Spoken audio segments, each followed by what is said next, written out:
virtually. But we do hope that you continue to support the work that Man Question's doing, as well as the center. As most of you know, the center is currently closed right now, but we're continuing to offer our programming online, which includes our mental health counseling, our HIV testing, our community support programs, and also arts and culture programming like the one that you're about to witness today. So I want to pass this on to one of the coordinators of this festival this year, Michael Wilson, to take it away and let us know what we're in store for. So thank you once again. And please feel free to look at gaycenter.org for some upcoming events. Next Wednesday, we're going to be celebrating our Trans Day of Remembrance on the 18th. And then following that on the 19th, we have our annual women's event, both of which are going to be online.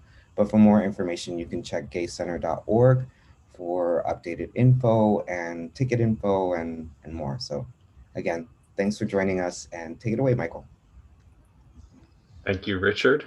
And let me invite my co-hosts, Stephen and Will, up to the spotlight with me. So as Richard said, I'm Michael. I'm Will. I'm Stephen. And the three of us are Man Question. We're thrilled to welcome you here to the 8th Annual New Masculinities Festival. Wow, we've been doing so much work to get here and encountered so many surprises. And I'm so moved to see this moment come to be. This is an afternoon and evening of performances and dialogue to reimagine what masculinity means for all of us. And we do aspire to mean all of us: gay, bisexual, straight, female, non-binary, male, cisgendered and transgendered, Black, brown, white, from all around the world and American, and all immigration statuses. Not religious, disabled and not disabled. We're all different. And we at Man Question are proud to carve out space and time for all of us to come together to talk about this thing, masculinity, that affects all of us, using the magic of art to weave connection and dialogue. You know, we at Man Question are a fairly political group, and we would absolutely be remiss without speaking about the last year of America. We have faced unprecedented circumstances. Currently, we're living through a pandemic with no current real leadership at the federal level. America is facing a true racial reckoning, as this year we saw countless Black men and Black women killed at the hands of the police, and those police more than likely not being brought to justice. We know that these are hard times that we're all living through. Some of us don't have jobs right now. The economy is shit, let's be honest. But we hope that this piece of art that we're going to share with all of you, that these pieces will bring some levity, will help you laugh, will help you cry, will help you feel, will help you get enraged, will maybe act as a catalyst to help you get involved in changing a world that needs to be healed so much. Yeah, we actually considered canceling this event altogether once we realized the severity of the pandemic.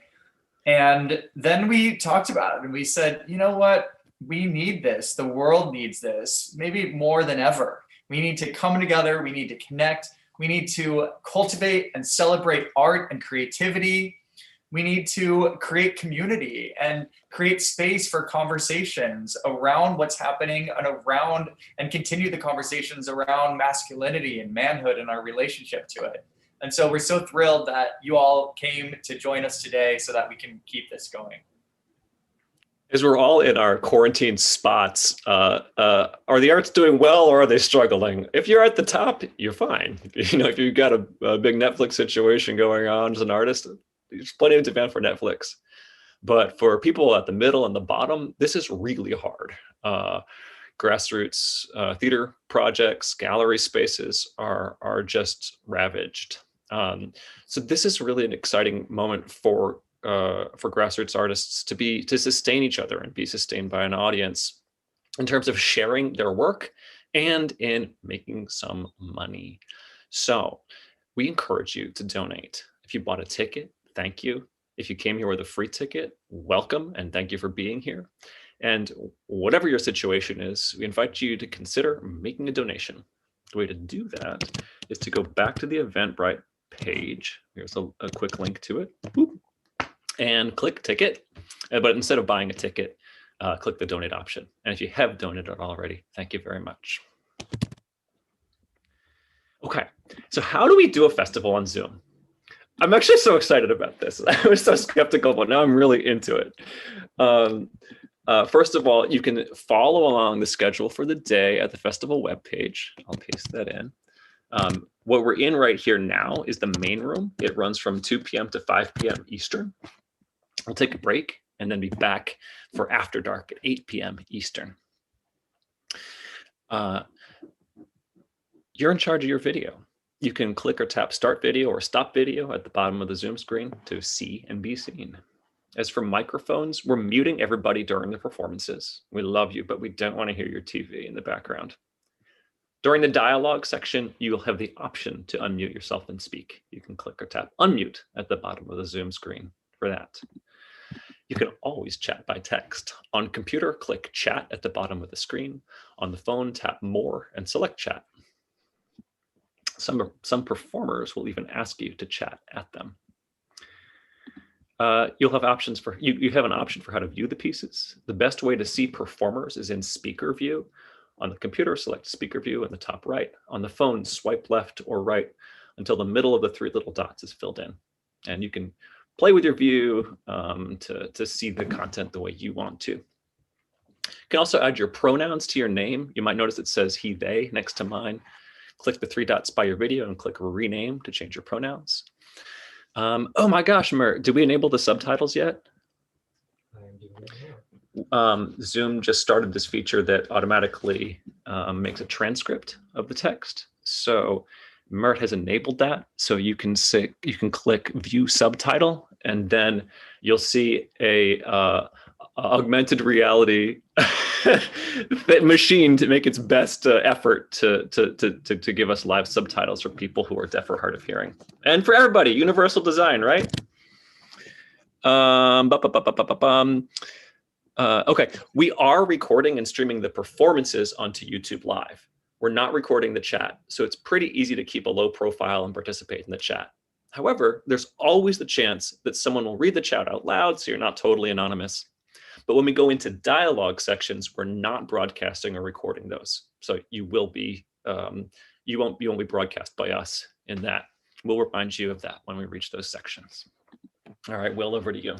Awesome. So yeah, we want to have this experience be an engaging experience, an experience where we're all participating in whatever way feels comfortable. So I want to tell you a few ways to do that. So if you look at the bottom of your screen on the right, you should see a little thing that says reactions. And so that is an opportunity to do a little reaction. So I invite you guys to try these out. Some of you have probably done these before. LOL, we got a thumbs up. So play with that, and that is an opportunity for you to respond while we're in dialogue or even during a performance.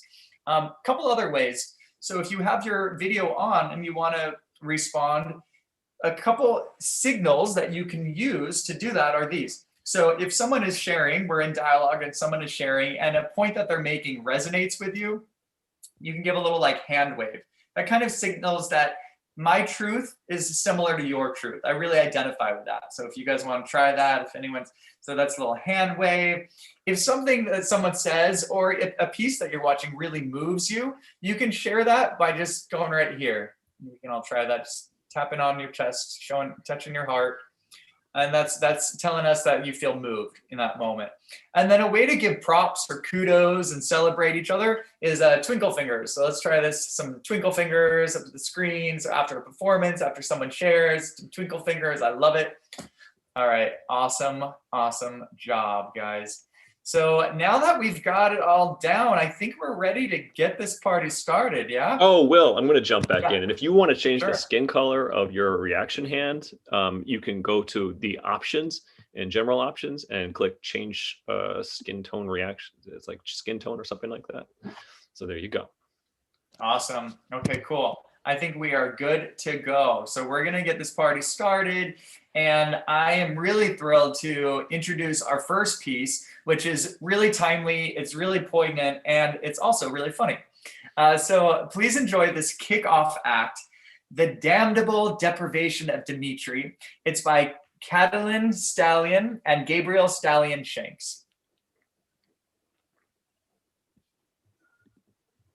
Take it away, Mark.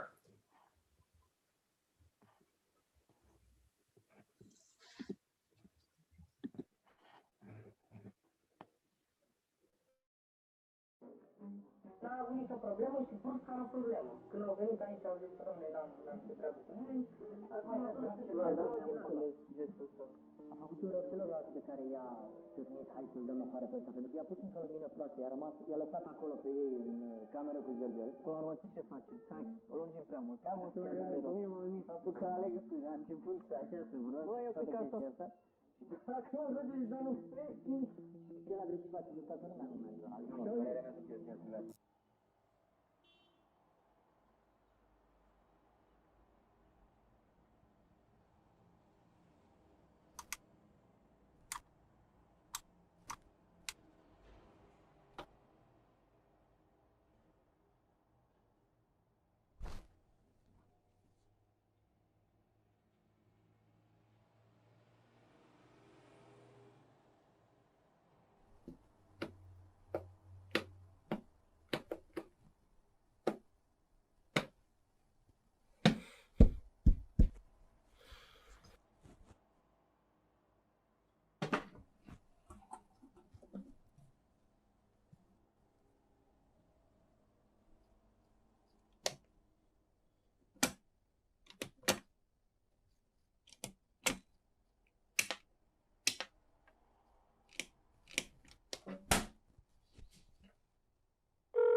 Hello, thank you for calling building management. Our office is currently closed. Please leave a message after the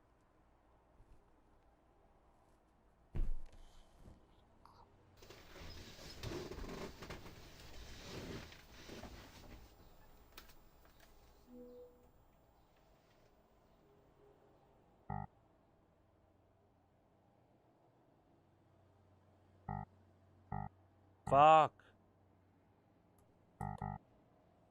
Fuck!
Fuck!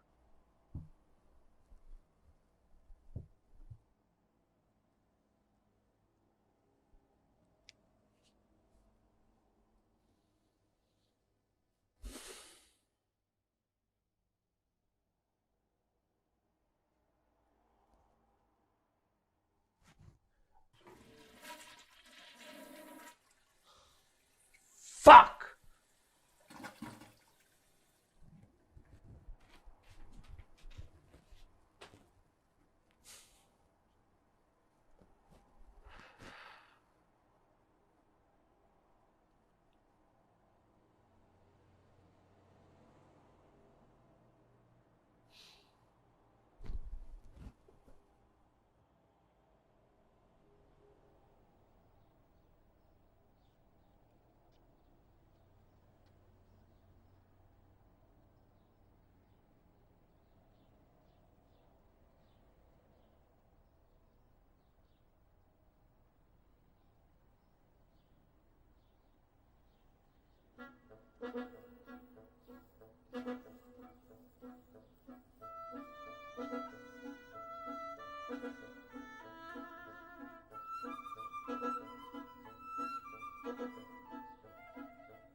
So cool.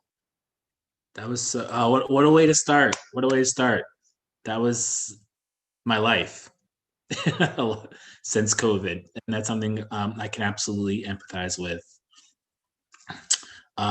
Thank you so much for that. Moving right along, another piece that really spoke to me as the festival crew was reviewing the submissions. This next one, it's about a boy having a conversation with a father, and I'll leave it at that. And I know something that I can personally relate to as a Black man. So I would like to give you "Boy" by Chris Black.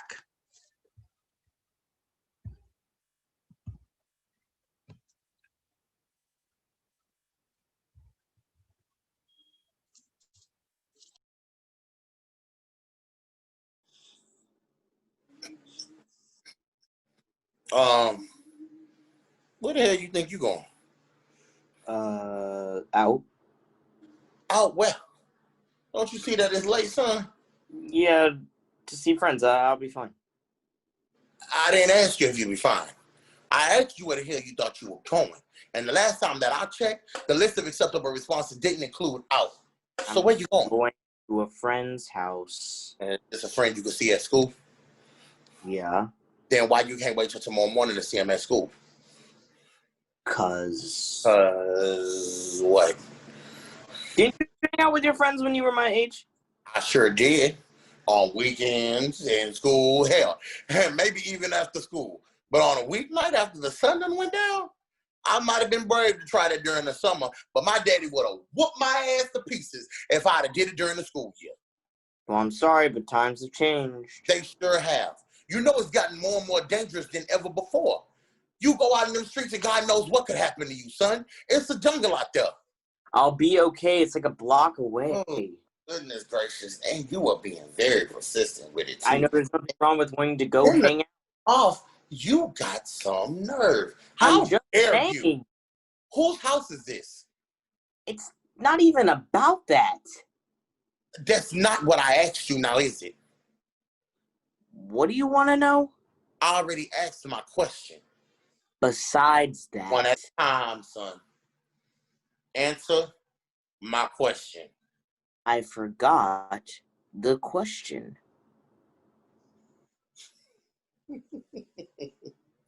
Boy, you...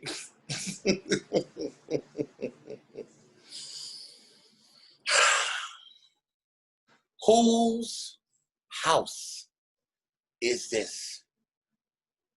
Yours. Thank you very much.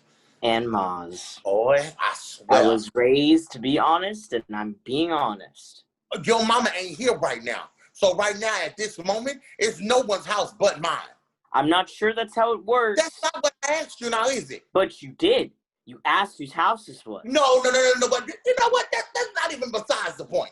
Okay? In fact, that's not the point at all. The little visit that you deem so damn necessary is the point. Now, what you ain't about to do is roll up out of here like you own the damn place. It's not a big deal. To you, it's not. But to me, it is. Why? Because it's not safe. A boy looking like you. A boy who belongs to a man looking like me. To a woman looking like your mother. It's a block away, Pops. Everybody who lives in that that's radius supposed to is be most good. likely That black don't make it too. any safer now, does it? They're beating guys out there. Killing them even. Dad, this is important. It's not to me. Well, it is to me. At all. Why? You give me a reason, and it better be a good one. Do that, then I'll let you go. Are you messing with me?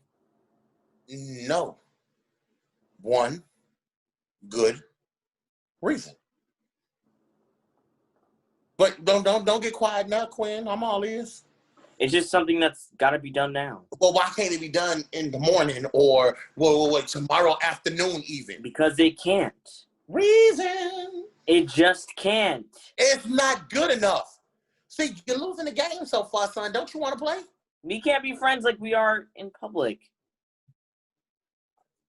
You're not making a lick of sense here, boy. I can't tell you, Pops. Either let me go or just tell me to just go back to my room, all right? What happened to you, Quinn? What? This isn't you, son. You all closed up and secretive. Now, you used to tell me everything. I'm not a kid anymore. Well, that doesn't mean you have to be a monk and not say anything at all. Well, you wouldn't understand. Well, you need to try me. I can't. That's crazy. Hell, I've been through it all. Not this. How can you be so sure if you won't tell me what's going on? Yeah, if you have, it's gonna be even more confusing than it already is. Trust me. Trust you? Trust you. I can't trust you if you lie to me. I'm not lying. Yes, you are. See, keeping secrets is basically lying. It's not. Yes, it is. See, when I was a little boy, my daddy used to tell me, a man who is afraid to be open is a closed soul. And that's a liar. That's it. What? Nothing. See? Here we go again. Look, you can't relate, all right? Things are different. People are different. Different people understand different people. Maybe I'm afraid. Of what? Of what you'll do if I tell you. Did you murder somebody? No. Are you out there slanging dope? Jesus Christ. Then what on God's green earth do you have to be possibly afraid of? I think you kill me. What?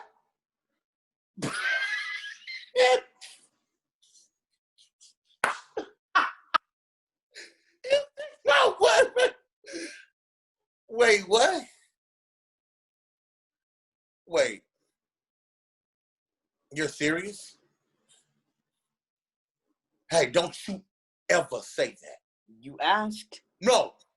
I've never laid a hand on you, have I? I know. I never even threatened you. I know. It's just uncomfortable. How is it uncomfortable? There's no one here but us, son. Now, see, you wasting more time saying nothing than just talking to your own blood. Dad! No. because I put everything on the line for you. My whole life. Do you know why your mother's out there working as hard as she does? Why I'm the one that's here with you? You've told me. Point in time where I worked 3, 4 jobs until my whole body gave out on me. Because that's what men do. You damn right. That's what men do. Then maybe I'm not a man. What? At least not the one that you want me to be. Son, stop talking to me in riddles. I'm your father. Open your mouth. That's inevitable. We're supposed to be different. I can't. You know, when you do this, you make me feel like a failure. I'm the failure.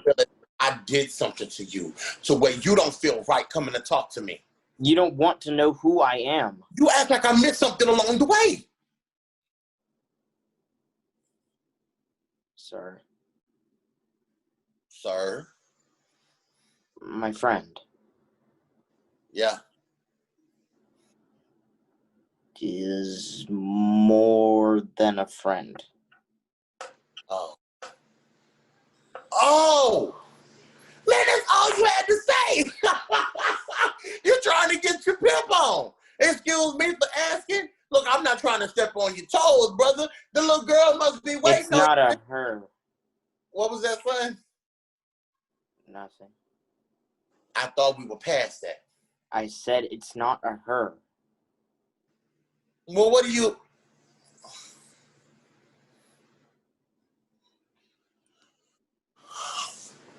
Oh. I knew it. Wait.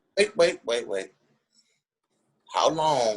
I'll just go to my room. No, son. Why we can't talk about this? Because we can't. Not you and me, not really. Well, why not? You won't understand. All right? Son, there's no way. if You you tell me about your father and his father before him as if they're these untouchable superheroes I need to strive to be like. Okay, son, you just wait a minute, because those are just stories. You do the same thing about yourself. What about me? It's all about how hard you work and how strong you are and the things you do, and that's just not me. That doesn't mean that you're not worth it. I can't be your football star, all right? I can't even be seen in the hallway with the guy that I love.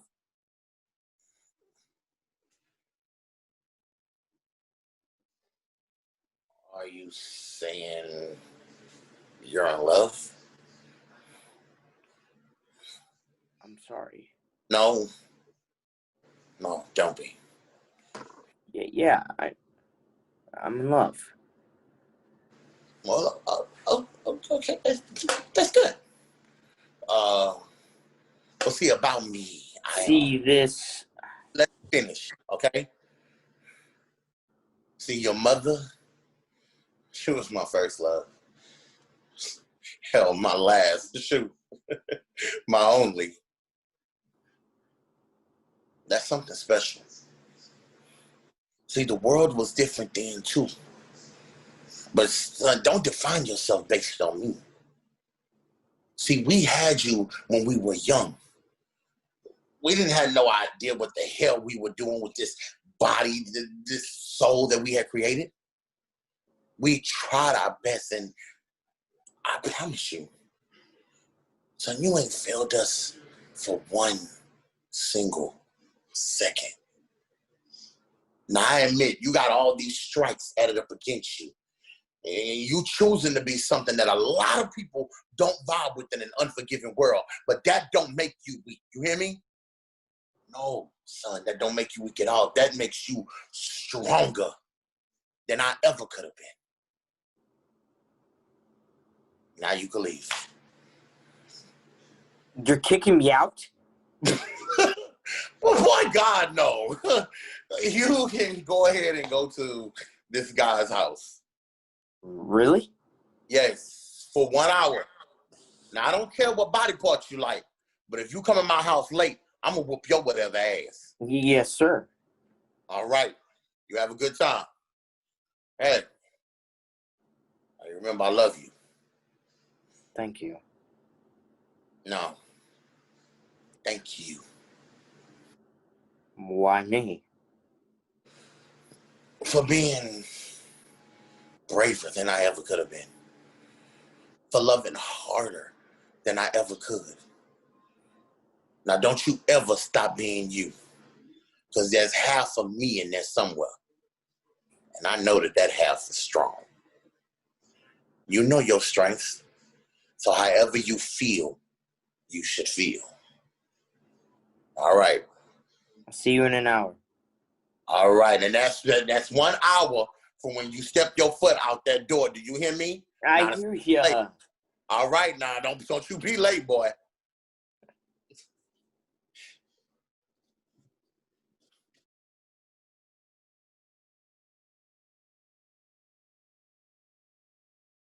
Paul Taylor's store as Derek. You can find him on Instagram as The Real Tay Tay.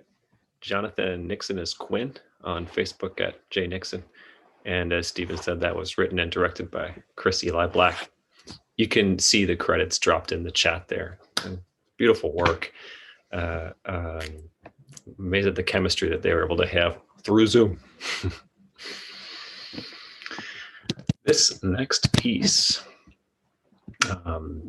Men questioners who were at the festival last year will remember cardboard cutout flying saucers, fighter jet pilots dancing to Micah, and puppets unfurling into a queer Eden gifted to the world. That crowd-pleasing piece was by playwright and director Celeste Kahn. Celeste is back. This year, Celeste imagined herself in the body, mind, and soul of a cisgendered straight dude getting ready to get it on in quarantine, meaning getting ready for cybersex, meaning thinking about being a man and being seen. Actor Mohammed Shihada will be bringing this fantasy to life for you, going into character as Greg in Celeste Kahn's Virtually Yours. I got to see the dress rehearsal on Thursday, and let me tell you, bro, Mohammed is gonna bring it, but he'll need your help. When he becomes Greg, you're gonna need to become one of the voices in his head. Will you be a helpful voice, a bashful voice, a naughty voice? You get to decide. Your microphones will stay off, but you get to communicate to him by writing in the chat. Okay. Now I'm gonna check with our tech guru Mert and with Greg. I'm seeing a thumbs up from Mert in the real world. We're in the same room. Here we go. Please welcome Celeste Kahn's Virtually Yours.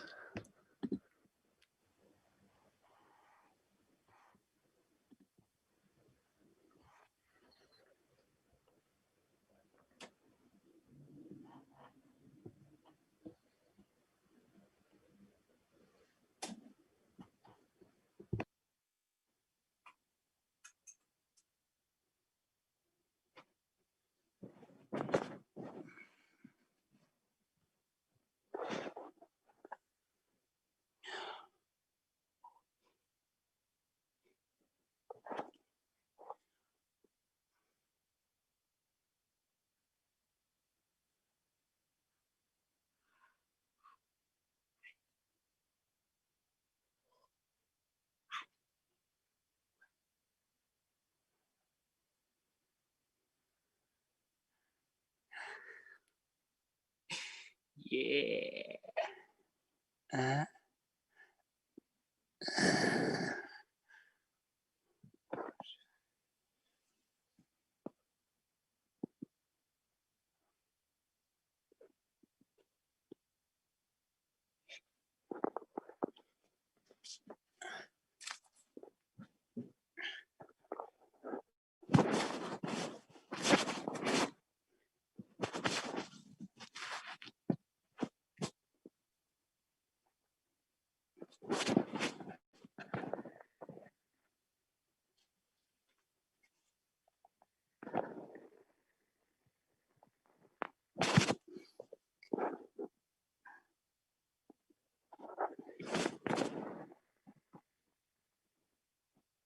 In the beginning, there was darkness, nothing but darkness. But then, trees sprouted from the ground, growing, growing, till as far as the eye could see, there was a beautiful and lush forest lining the shores of a vast ocean. But this was no ordinary forest. This was a living and breathing forest.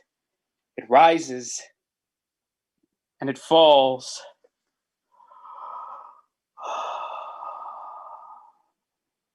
It soothes.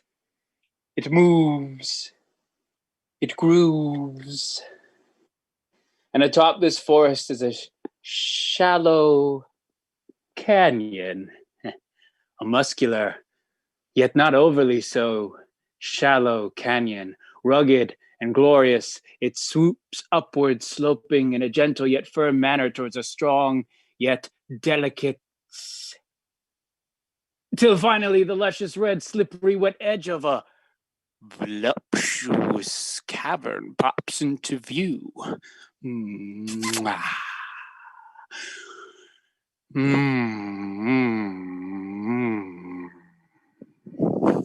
You see what looks like it could be lava, rhythmically stirring in and out, lapping against the sides, as the less full but more sensuous edge of the cavern turned volcano appears. A brief moment is spent back in the wilds before an abrupt peak over two sloping caves appears, a perfect crest down from the cliff, and a most magnificent sight pops into view. Streaming in perfect, long, gorgeous, dark, proud arches are two magnificent sets of the most voluptuous plant. They start to tremble and then begin to unfold upward like a Venus flytrap, which has just finished its digestion. It readies to await its next prey, except rather than a gaping hole, two glistening orbs gleam forth.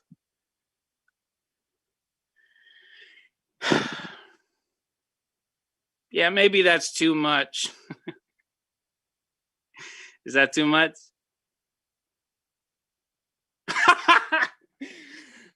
Thank you, sir. Oh, okay. We've got two extremes of opinion there.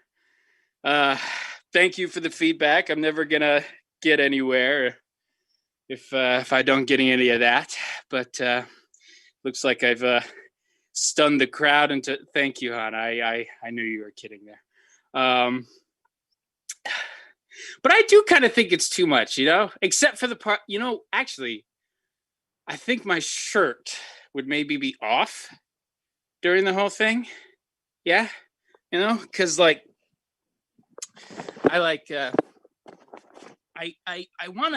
what I want to do is I want to cause a sense of awe, not too much, not so much that she's like, oh, nope, that's it's a little too absurd there, buddy. But I want it to be like yeah, that's a good way to put it. A consensual surprise, like the good kind of awe. Like I'm in awe, but but I know I like it, which I think maybe like I want her to be like wow, you are so sexy, and leaves me wanting more, but not like in an unfulfilled kind of way, like in a very, very fulfilled kind of way. But then how do I create that kind of fulfillment from 1,736 miles away? I mean, if anybody can do it, though. So if I start there, I've got the power, right? She gets on. She's like, what could be happening? Maybe I take out the narration, but I've determined which way this call will go. I hope that's not creepy. I don't mean it to sound creepy, like I mean, I don't mean like creepy, like in the way you think you mean. Like, okay, if a girl did that to me, who I liked, obviously, not some like random chick. If a girl who I knew I wanted to see like naked or whatever, like started off a call, and it became clear super fast that she'd already decided we were gonna fuck on this call, or like in real life or whatever. But I'm talking about calls now, so let's just stick to that, because obviously it gets a little bit more complicated if we're talking in person. Anyway, if that happened, I would be very happy. I'd be turned on. I'd feel hotter, because it showed how much that she wanted me. Like, and I'd probably feel powerful too, because I think, wow, oh yeah, she's hot and like she wants me. Not that I own her, because that's that's not what I mean. But like, I'm feasting on her with my eyes, obviously, but really it's like she's feeding me, like whatever she wants to feed me, right? So now I'm like that. I'm like feeding her whatever I want to like feed her, and and even if that is me, like I'm trying to think of a metaphor for this. Like I'm trying to think of like something. I'm like something that is to her. I'm like something that is like nourished by being eaten. Does anybody know something that's like nourished by being eaten? Anybody? Pine trees? Pine trees are nourished by being eaten? No, not quite what I was thinking. Squirrels eat pine cones. Oh, okay. But I don't know about the pine cones. Okay, that's whatever. I'll think of it later. The point is, I'm in control, which means that really, sometimes when I feel more powerful, she is also in control. She's just making me feel that, just like I'm making her feel this, or what I hope she feels. Do I hope she feels powerful? Powerful, yes, but also weak. Like I want her to feel that I must want her, but I want her to not feel that she can resist me. So she thinks she is powerful, but I know I am. But then when I think I'm powerful, I also might not really be, oh, wait a minute.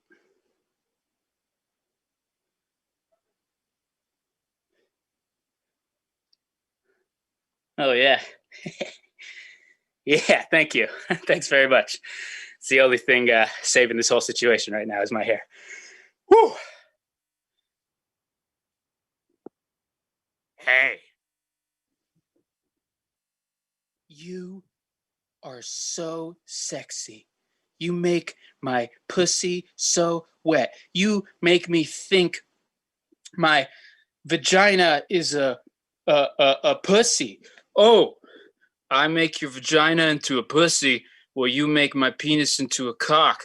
Oh, yeah, let me see that cock. Oh, yeah, you want that? Yeah, I want that. You want that? You want that? You want that? Yeah, probably. I'm not going to do that. Yeah.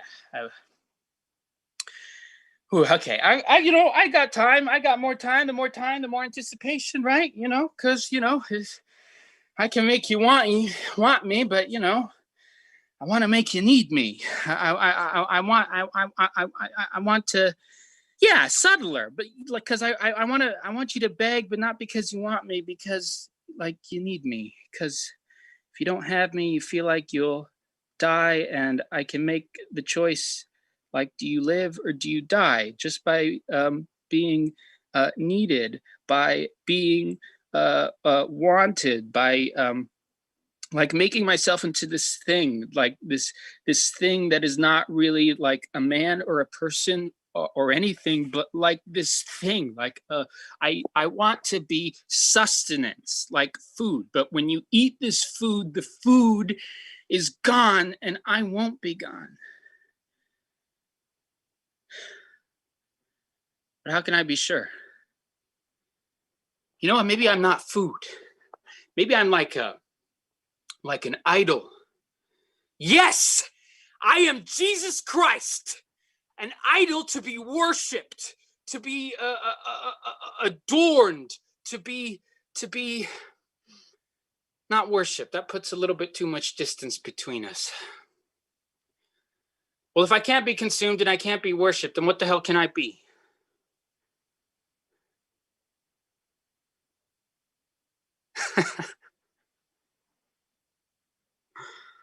Anyone?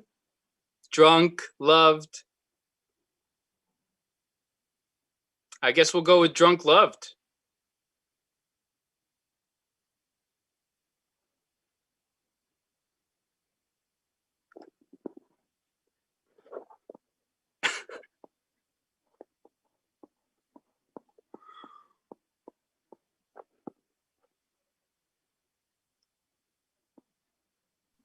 Okay. Let me look at these. Well, you guys have some great answers here.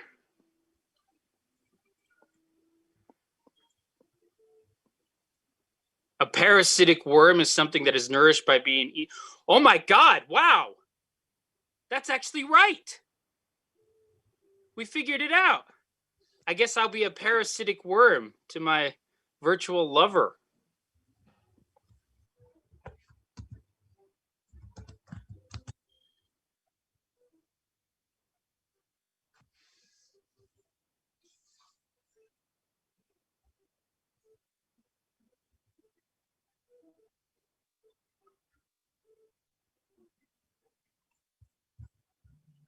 All right. That is all, folks. That was so awesome. I wanna everything right there.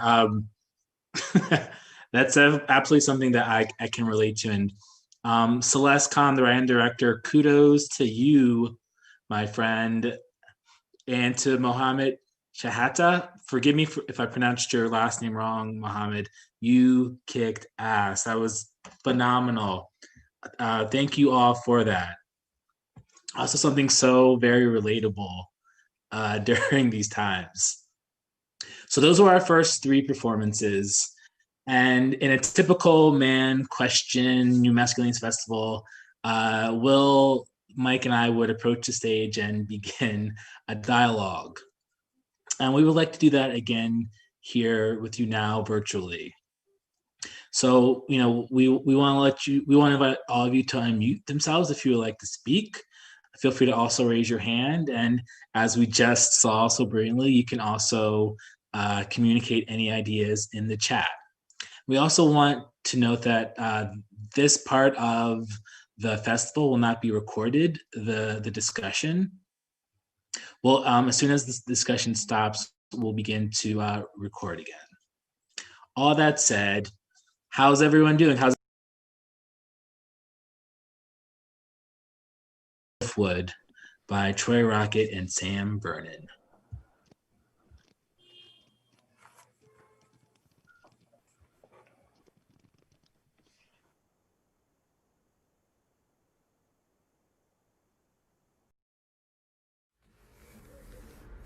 Suppose the future, the place I feel safest. Stop asking me to be here. The present is haunting. Suppose every place I've asked to be a home with intent to put my child self to rest. Well, the past can no longer serve as a bedtime story. Come now, sons of sins and soil. Grab your fruit hanging low and dare you lead with it. Nah, tuck it back and squeeze. Let your walking be a friction, that pulsing electricity your gender. And when you finally spill from all that splintering, a mess your brothers will clean with hand and tongue.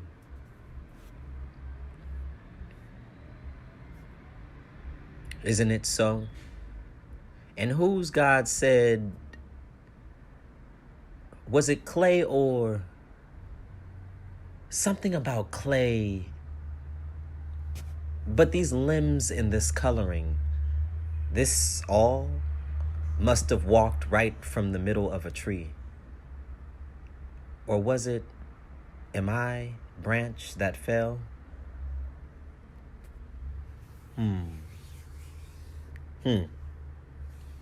The more bodies, the less trees. And weren't they the ones to teach us to breathe, to new growth, to stretch mark and grow rings round the center? Can't I be tired of breathing? Can't fill me up mean take over, climb up, on in and dig out? Do the breathing for me in? Forswear this body a trap. I need the water, but settle for your wet. I'm rooted here and too tired to breathe, no.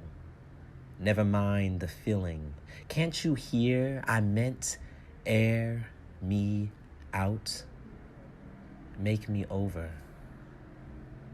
I be a braided bustle of beads and 6 months of bought bundles bound with new bush. Take me out from under. Too tired of top. Wanna topple over. Can't I be tired of standing? Growing my roots. Wanna fall and be carried away. I need the Mississippi. You can't drown me like I want to be drowned.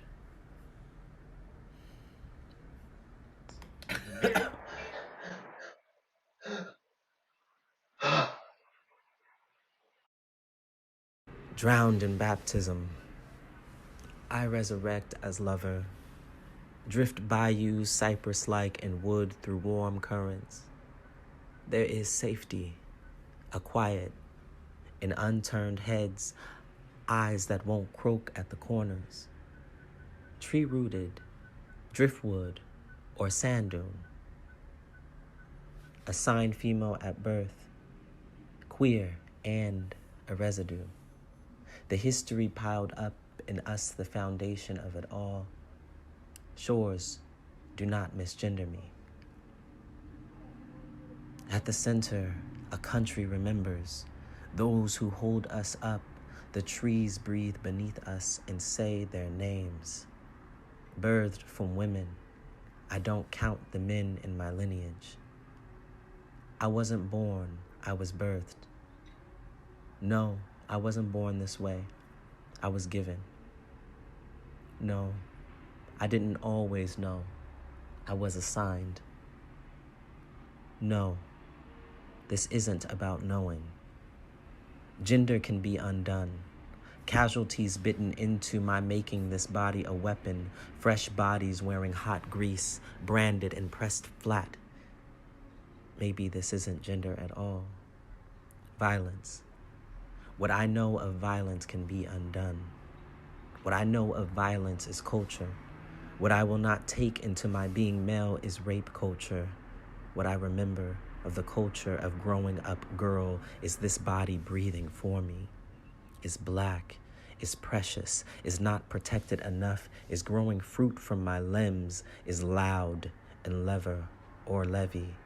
And balance, my hair slicked back or pulled into tails or pulled down by gravity in the form of beads, is not enough or is too much, but never just enough. The mirror, my enemy, my skin infinite, the lotion lathering a routine of moisture. I love smelling myself. I love running. I love my grandmother's hands and being held by the women in my family. I miss being held by the women in my family. I am them forever, and them, woman or more or not, they are forever me and I them. Through their hands, my gender has been cultured. I turn my body over on its back to float by like so. Won't catch me dead and still, and if so, living makes a home here. Filled with microscopic bacteria, seaweed like lace, pearls of salt beaded through my punctured genitalia, spilling crustacea, my sex is woodlice, and herring eggs that will never hatch. Driftwood has no gender, yet is full of sex. The waters I travel wash and dirty me at the same time. How could I ever be clean or binary like this?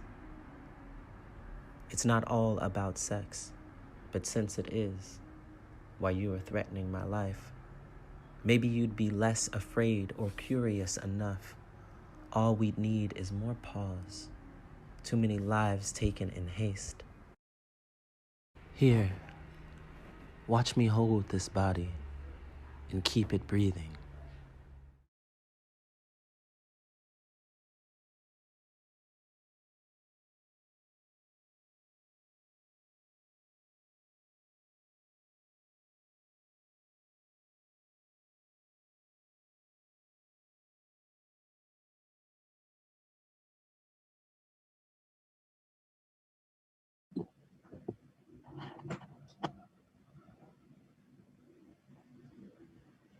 Troy, thank you. That's poetry. That's poetry with visuals. We'll have a chance to talk about our responses in the dialogue at the end. Okay. So now I'm really proud to introduce Sonetos del Amor Oscuro. Man questioners who were here last year will remember the cello and vocals of Daniel de Jesus. I remember as Daniel played, my eyes watered up. I saw others' eyes watering too. We're delighted that Daniel's back this year with Sonetos del Amor Oscuro, or Sonnets of Dark Love.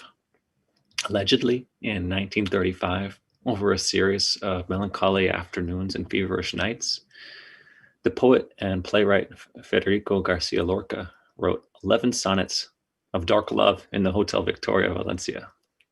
Feeling most vulnerable, in love with a man who could not love him back, Lorca poured his frustrations, delights, and fears over these sonnets. Born from a collaboration with David Antonio Cruz, singing cellist and composer Daniel de Jesus interprets Lorca's music to text. We are proud to host today the premiere of Daniel's video of 3 of the songs from the cycle.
Celestial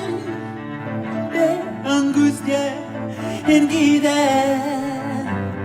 Hay perro en corazón, voz perseguida, silencio sin confín, lirio maduro, deja el duro marfil de mi cabeza, apiádate de mí, rompe mi duelo.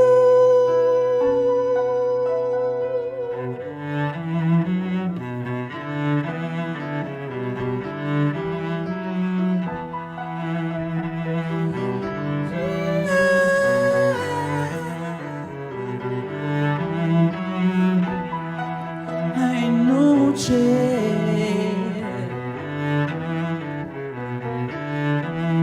hay noche.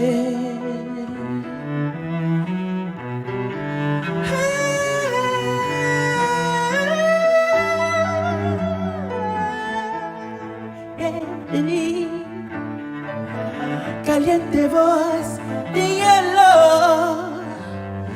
no me quieras perder en la maleza, donde sin fruto, sin fruto, gimen carne y cielo, carne y cielo, carne y cielo. Deja el duro perfil de mi cabeza, apiádate de mí, rompe mi duelo.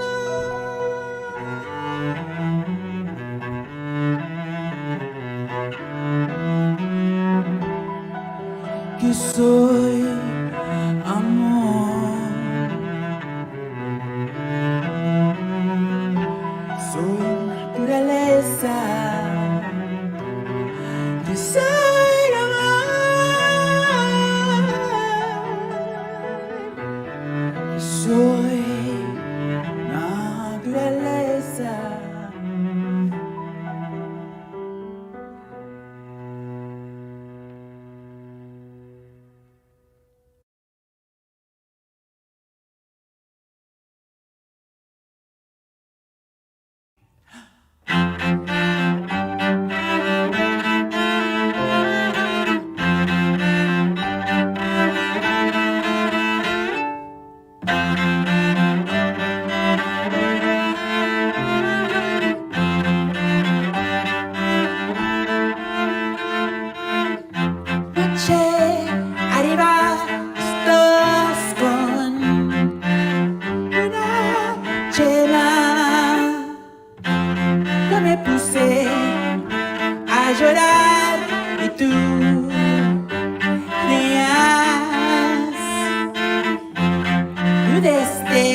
sobre la cama, las bocas puestas sobre el chorro, el lago de una sangre sin fin que se derrama.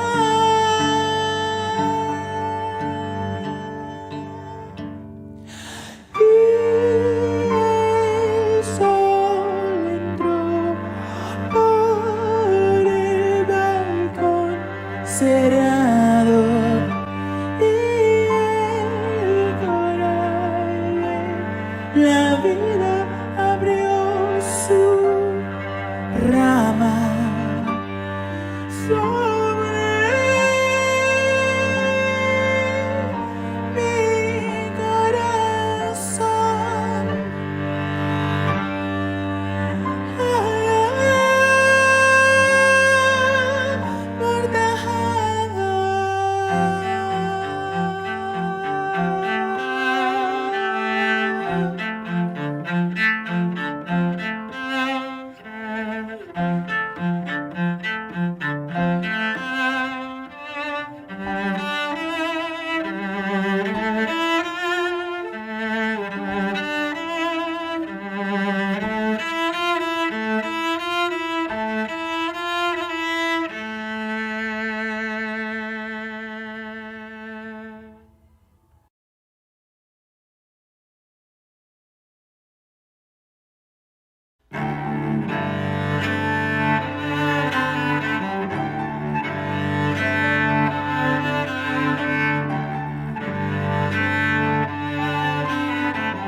Tú vas a llegar, la duna de mi pecho, en la dulce cabina de madera, por el sur de mis pies fue primavera, primavera. Ya no de mí, frente flor del lecho, del lecho.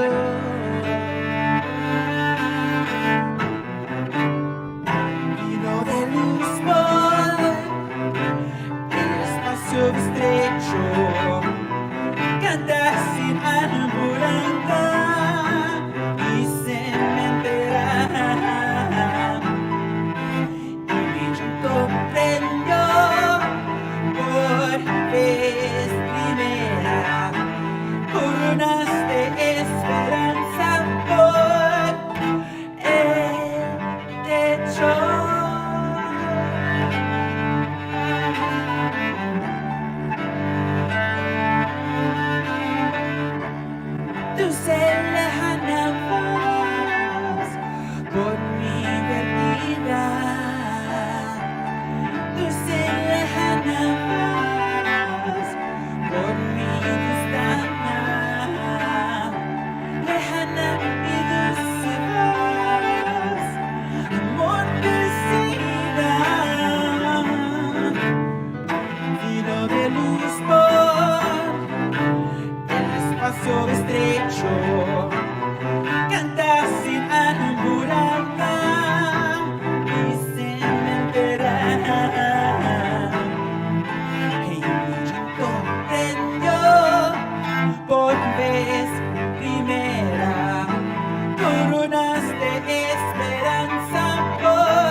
Daniel De Jesus, cello and vocals, Cortland Carr, piano.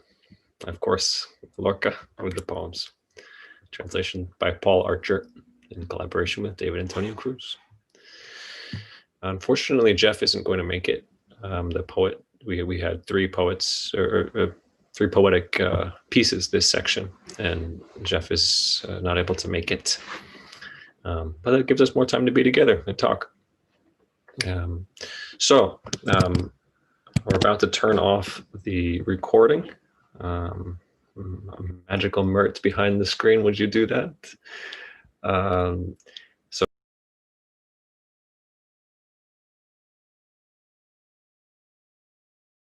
we're ready to go. Me and Barkley are. We've got the thumbs up from Mert, so we are good to go. Right. So welcome back, everyone. Hope everyone enjoyed our makeshift intermission. So we're moving into the third act of our festival. I'm super excited to be the person who can introduce our next piece, And Bring from the Darkness by Arthur Joseph Lundquist. Written and directed by Arthur Joseph Lundquist. And I just want to introduce the players. Bruce Barton as Kinsey, Paul Chamberlain as questionnaire number 1, Stan Saja as questionnaire 2, Ben Eric as questionnaire 3, and Judy Paulson as questionnaire number 4. And let me tell you something, as a sexual health professional and a therapist, I love anything having to do with Kinsey. So take it away. And bring from darkness.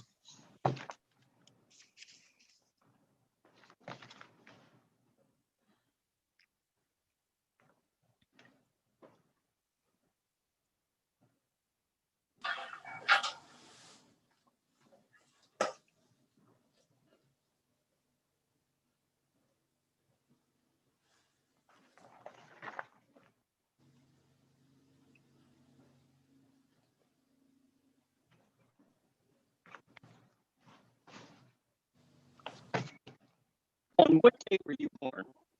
In what neighborhood were you born? Until what age did you live there? How old are you today? What places have you lived for a year or more? Where do you presently live? Did you have any trouble getting here? How did your parents make a living? In which religion were you personally brought up? How often did you go to church? What is the religion of your present household? What is your personal religion?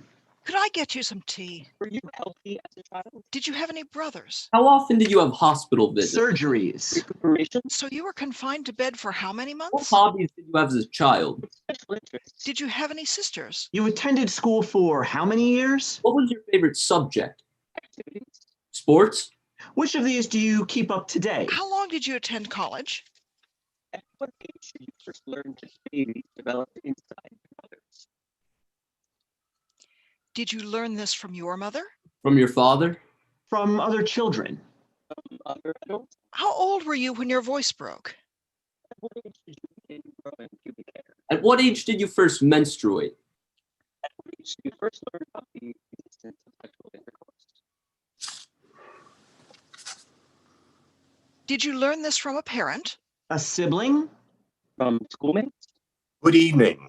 My name is Alfred Kinsey, professor of zoology at Indiana University. Thank you. At what age did you first respond sexually to reading about sex? To visual depictions of sex. Pieces of music? What pieces of music? I am honored to be asked to speak here today at the November 14th, 1939 meeting of the Lions Club. How old were you when you first had your first nocturnal emission? Who's most often accompanied your nocturnal emissions? But just to clear up a minor misunderstanding, I am not here to deliver a lecture. At what age did you first? We need your help. Every person in this room. After this, you masturbated how often? When you say normal, would you estimate that as once a week? 3 or 4 times a week? 4 times a day? Or once a year? We will be asking you individually and in private a series of questions. At what age did you first attempt manual stimulation of your breasts? First inserted objects into your urethra or anus at what age? In order to compile an honest record of your own unique individual sexual history. At what age did you first attempt self-fellation? Oh, everybody attempts self-fellation. And attempt to answer that most profound of human questions. No, really, everybody. In terms of human sexuality. What do people do? And to answer your question, no, we don't. We know more about the sex lives of lab rats. First question. When did you first use a vibrator? Have your first ejaculation? Why here? Why the Lions Club? Well, when I was a young scientist, I studied the common gall wasp. Is he talking gall wasps again? The literature on gall wasps was appalling. As with every other species, a scientist would collect 7 or 8 wasps, choose one, measure it, and say, this is the common gall wasp. And then brand every other gall wasp that differed significantly. Abnormal. Don't laugh. They do the same thing with you.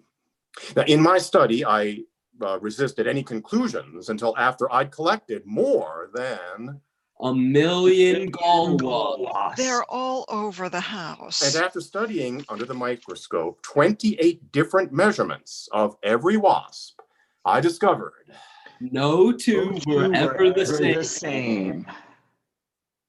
Well, they weren't. But if we receive from every one of you, your honest personal history. When did you first experience light petting with a partner? As we have already collected from every member of various family groups, synagogues, churches. Heavy petting with a member of the opposite Ladies, sex? Garment Workers, Local 89, the Linthicum Heights Women's Club, Pi Beta Phi. International Association of Asbestos Workers, the Missouri State Penitentiary, the Salvation Army, the YWCA, Optimist Clubs, Kiwanis Clubs, Rotaries, the entire custodial staff of the Museum of Natural History. We will have a record of a true cross-section of American society and be one step closer to an understanding of the full, rich spectrum of human sexual experience. So, Professor, what was your first sexual experience? My own sexual history is already a part of our files, and I promise to protect your privacy every bit as strongly as I protect my own. First experience intercourse. Where did it take place? What time of day? What was this person's relationship to yourself? When you say a whore, are you referring to a partner to whom you paid money or to someone you regarded as promiscuous? Then what was the age of your oldest sexual partner? The age of the youngest. After the age of 18? What is your age in partners? What percentage of your sexual partners were married? How close was the nearest relative? How often do you fantasize during sex? What was the nature of your most common fantasies? Look at your own genitals while masturbating. How often? And how frequently did you fantasize of masculine figures? Feminine figures? Since your marriage, how many sexual partners have you had other than your spouse? How many women? How many of these were men? How often? On a scale of 0 to 6, with 0 being exclusively heterosexual and 6 being exclusively homosexual, where would you place your own range of sexual desire? How old were you when you first heard about homosexuality? Who were the boys who told you this? Well, This other boy, what did they tell you about him? What did they do to him? what age did you first learn about genital kissing? When was the first time you performed genital kissing? When was the first time you experienced genital kissing? Genital kissing for the first time on your spouse. And after that, how often? Would you say then that genital kissing was your primary form of sexual expression? How were you discovered generally kissing your spouse? How soon after this were you arrested? I'm sorry. What did the newspaper say? What was the judge's sentence? 20? 25? 25 years? 25 years for sodomy. How many of those years have you already served? Where is your spouse now? When you leave here, where will you go? It may be of no comfort to you, but in all the vast variety of sexual activity my staff has documented, what sexual act is not somewhere in the United States punishable by imprisonment? Masturbation in your own home, provided there are no witnesses. Do you have any questions for me? I have too much sex. Why frigid? Is petting immature? Is there any way to stop masturbating? Can I marry a man who wears a dress? Is there something disgusting about my love for my girlfriend? father? Cousin? Brother-in-law? What do I tell my children? What am I doing wrong? What do I tell my mother? What am I doing wrong? Is my wife a monster? What am I doing wrong? Will my husband hate me if I'm not a virgin? What am I doing wrong? Am I sick? As of now, as of this moment, as a scientist, I can only give you this answer. No one knows yet, but I promise you, one day and soon. Shall we begin? And bring from darkness.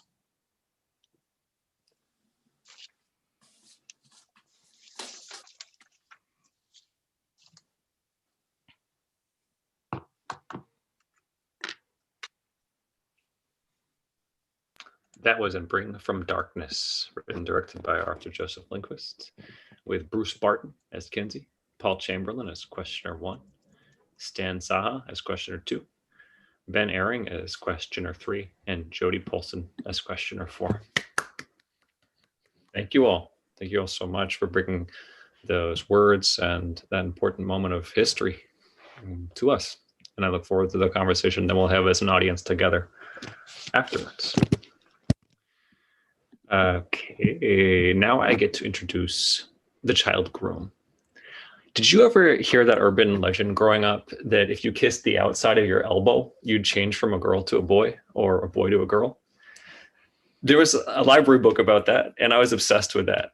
It was a fiction book. I would try and reach around and kiss my elbow and wonder what would happen.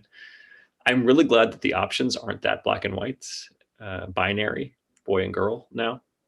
But the thought experiment was so intriguing then, and it still has merit now. Playwright and director Gretchen Suarez Peña has envisioned a whole world that's swapped, a big elbow kiss for all of humanity. In this world, women are in charge. Is that a utopia? What pleasures are to be found there?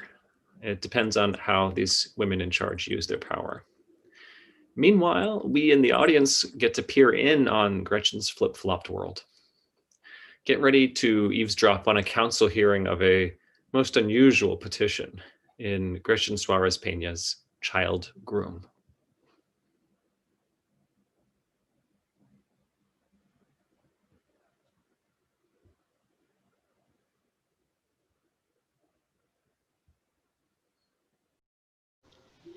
Nalini, who's next? Aquarius, a merchant from Taru. His business here today? A plea for his son's release of engagement to Servilia. Servilia? That can't be. Why would he protest that? Let's not be quick to judge. Perhaps the boy has some defect the father wishes to make known to the council. Let him enter the meeting.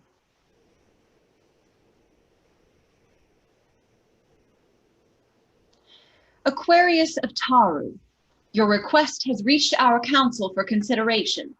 Please state your case.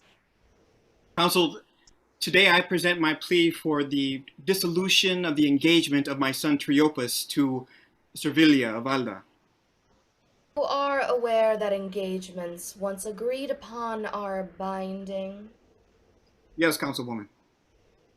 Has the boy been rendered unsuitable for marriage? Has he No. some new or otherwise undisclosed defect? No, Councilwoman. Well, then, dear Aquarius, we simply do not see why you would want to break such a wonderful match. Servilia is among the best matriarchs of our time. Her herds are numerous and growing. Her children are healthy and robust.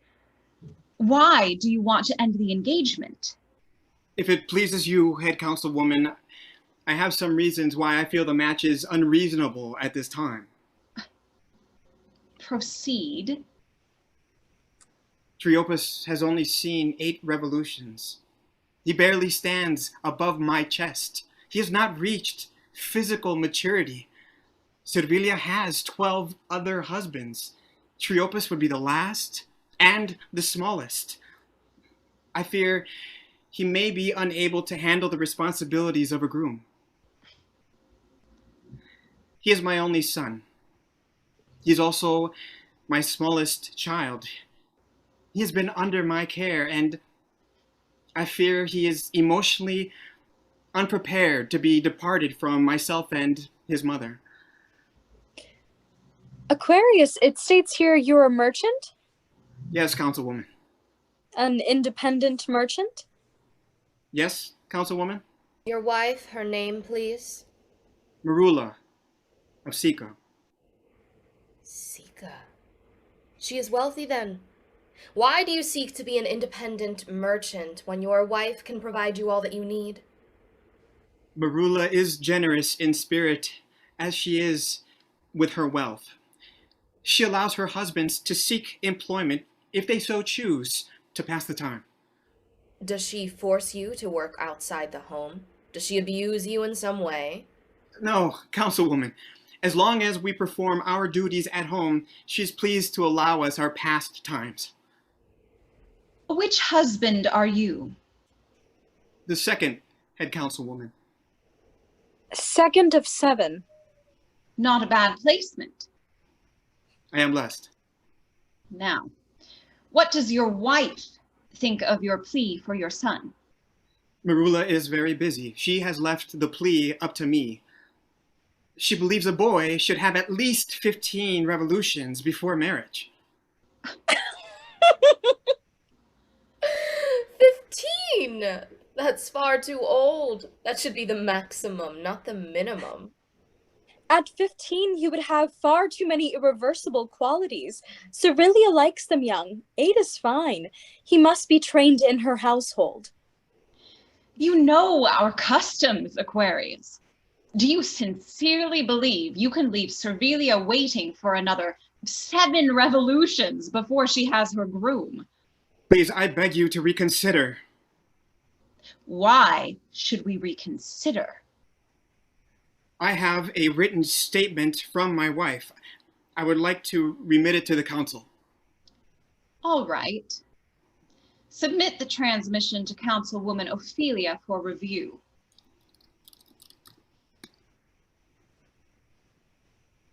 Transmission states that she is in agreement with her husband to wait until the child is 15. Nalini, make a note to confirm the veracity of the transmission with other signed notices by Marula. It's not that we don't believe you, Aquarius. We just have to authenticate that this is indeed your wife's. Many come in here forging matriarch documents. Of course, head councilwoman. I'm struck, Aquarius. Why come now to break the engagement? Why not just disagree with it in the first place? You will answer the councilwoman. I was led to believe that the child would not be taken so soon.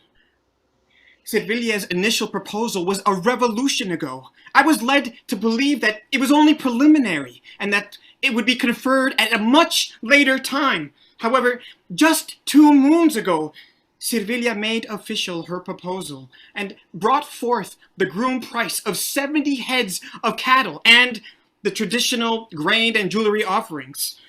Marula's court accepted it on her behalf without my knowledge. It doesn't concern you what is accepted on your wife's behalf.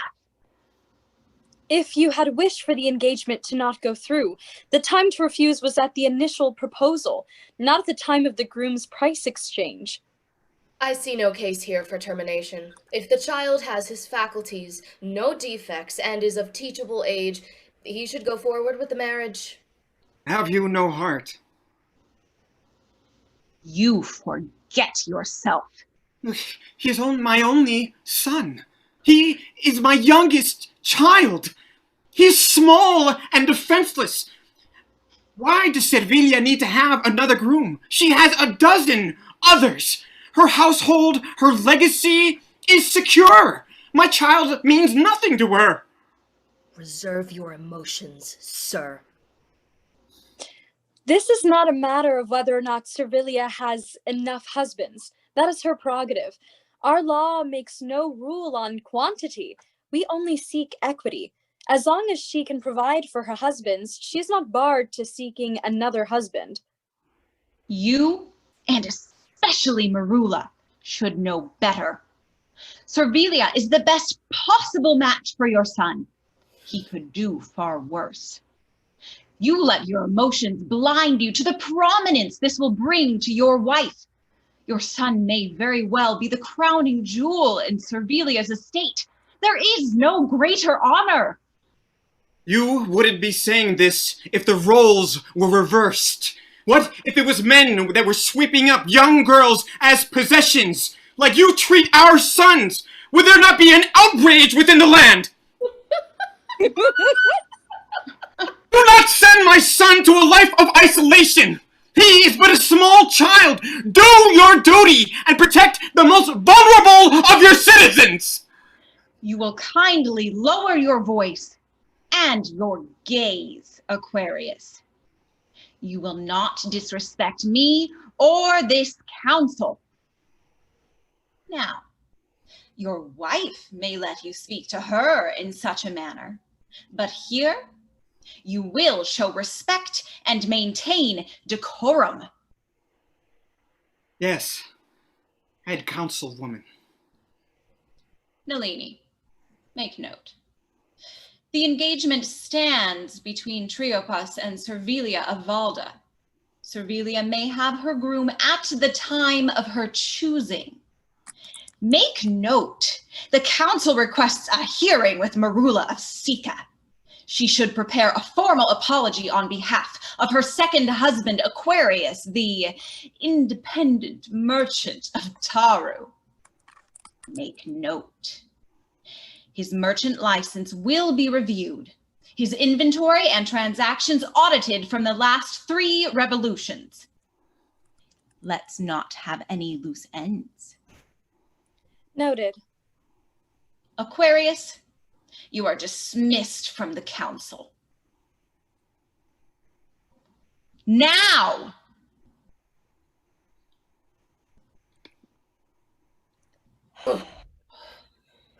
Of all my days, I have never seen such audacity. Troublesome if Marula lets her husbands have such liberties. That's what worries me with families like the Sikas. They think that because they have wealth, they can do as they wish. Change our way of life. They call it being more forward-thinking, equal. Disastrous thoughts. As if equality were any match for security. We must keep our men safe. I know if I were a man, I would want to know my life was in good care. They're simple creatures, our men. They forget that without these laws, there would be anarchy, disparity. They just don't see how comfortable their lives are. A shame. Truly.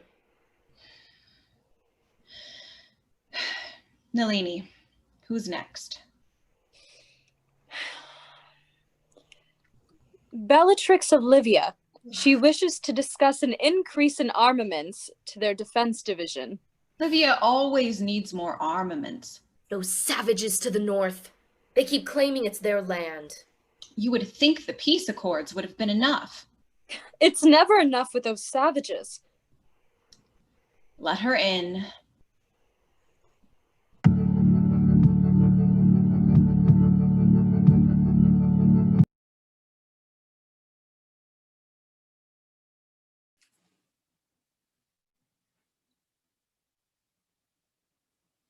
Wow, major twinkle fingers for that piece. Really powerful. I don't know about you all, but I felt totally transported to a different universe. That was really beautiful. So I want to give a shout out to all involved. That was written by Gretchen Suarez Pina. We're going to put their information in the chat. The actors in the piece were Catherine Stenzel, Jen Diaz, Lila Rodriguez, and Cornelio Aguilera. Again, awesome work. Thank you guys so much. So we are at our final piece, and I'm super excited to introduce this piece. It's our very own Michael Wilson. And before I tell you more about the piece, I just want to give a big shout out to this amazing man, this amazing person, Michael Wilson, the co-founder of Man Question. He's a friend, he's a colleague. And this festival is really possible because of him. And he has really taken the New Masculinities Festival as his baby over these past 8 years. And he's nurtured this baby, and he has taken such good care of it and created so many amazing opportunities for people to perform and to connect. And we are all grateful. Let's give him some twinkle fingers. Amazing job, Michael. We love you so much. He's a gift to the community and a gift to the world. And now we get to see some of his work, some of his art. So this is super exciting.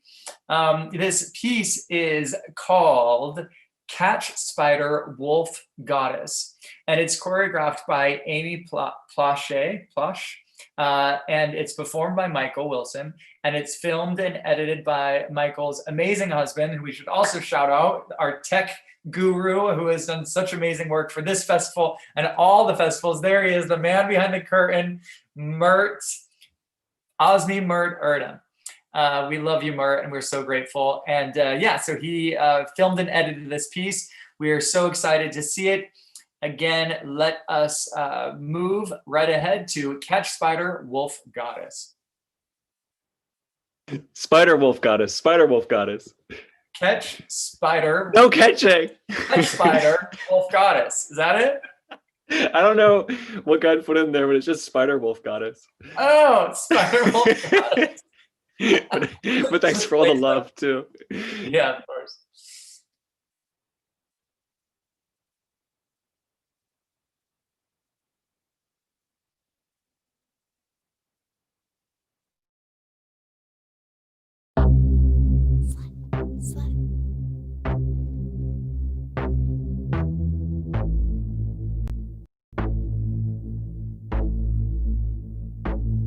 So they calling you a bitch, calling you a slut, cause you dress up, cause you dress down, cause you said no, cause you slept around, cause you played games, cause you lost your head, cause you went slow, cause you jumped ahead, cause your hair's long, cause you shaved it off, cause you did wrong, can't erase it, tough. Cause beauty is fleeting, all an opinion, cause you felt pretty when you attracted your minions. Cause people are seeing what they wanna see, we mirror our reflections to see who's to be. It's all a deflection. I know what kind you are. If I say no, I'm a bitch. Say yes, I'm a slut. I know what kind you are. If I say no, I'm a bitch. Say yes, I'm a slut. Say yes, I'm a slut. I know what kind you are. If I say no, I'm a bitch. Say yes, I'm a slut. I know what kind you are. If I say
Didn't I do it for you? Why don't I do it for you? Why won't you do it for me? When all I do is for you. They wanna see us alone. They wanna see us apart. They wanna see us alone.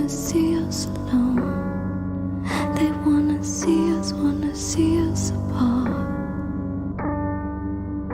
And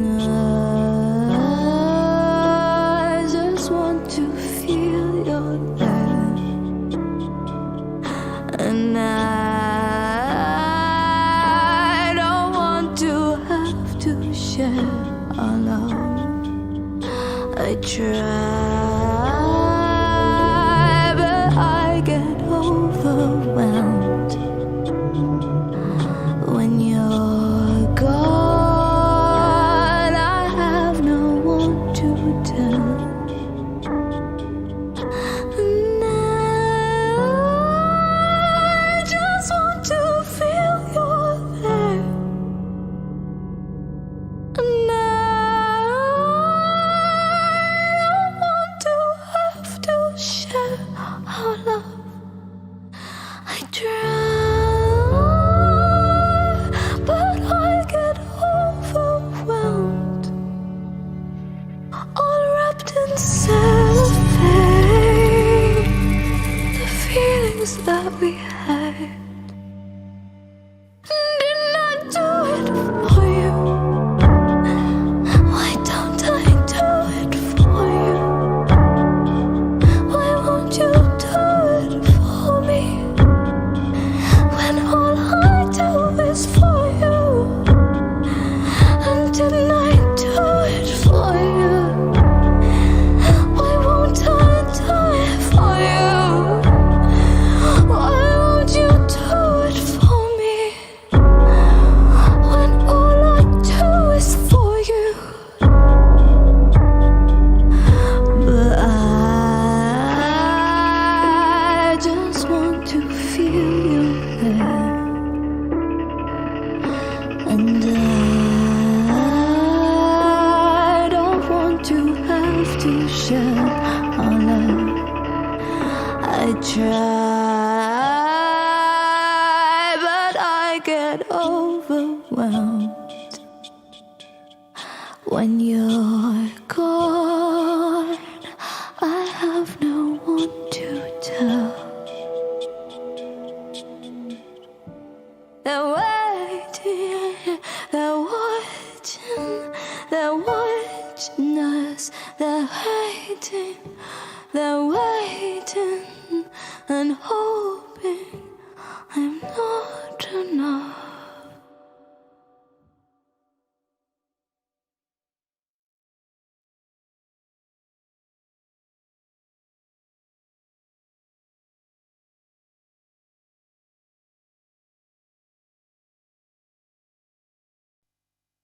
Yes.